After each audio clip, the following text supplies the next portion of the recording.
জাতীয় নাগরিক party NCP ছায়া মন্ত্রিসভা গঠনের প্রস্তুতি নিচ্ছে বলে জানিয়েছেন দলটির মুখপাত্র আসিফ মাহমুদ সজীব ভুঁইয়া।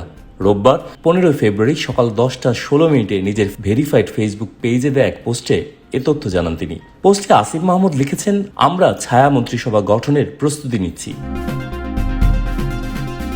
ছায়া মন্ত্রিসভার ভূমিকা সম্পর্কে তিনি বলেন, স্বচ্ছতা ও জবাবদিহিতা নিশ্চিত এবং সার্বিক কার্যক্রমে ওয়াচডগ হিসেবে কাজ করবে ছায়া মন্ত্রিসভা।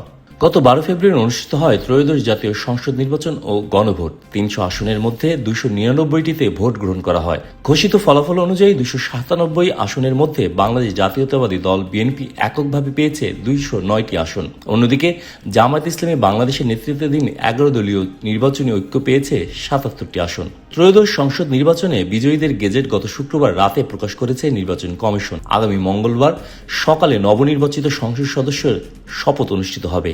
একই দিন বিকেলে মন্ত্রিসভা শপথ গ্রহণের কথা রয়েছে। বিএনপির প্রধান তারেক রহমান প্রধানমন্ত্রী হচ্ছেন। তার নেতৃত্বে নতুন মন্ত্রিসভা গঠনের প্রস্তুতিতে ব্যস্ত সময় পার করছেন বিএনপির নীতি নির্ধারকরা। চলুন জেনে নেওয়া যাক ছায়া মন্ত্রিসভা আসলে কি।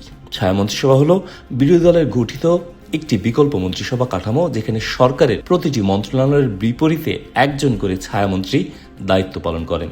তারা সংশ্লিষ্ট মন্ত্রণালয়ের নীতি, কার্যক্রম ও ব্যয় পর্যালোচনা করে সমালোচনা ও বিকল্প প্রস্তাব তুলে ধরেন।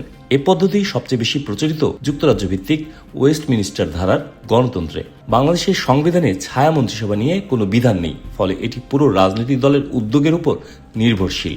অতীতের বিভিন্ন সময়ে বড় রাজনৈতিক দলগুলো বিরোধী দলে থাকাকালে অনানুষ্ঠানিকভাবে কিছু নেতাকে নির্দিষ্ট খাতভিত্তিক দায়িত্ব দিলেও তা স্থায়ী বা সুসংগঠিত কাঠামো পায়নি।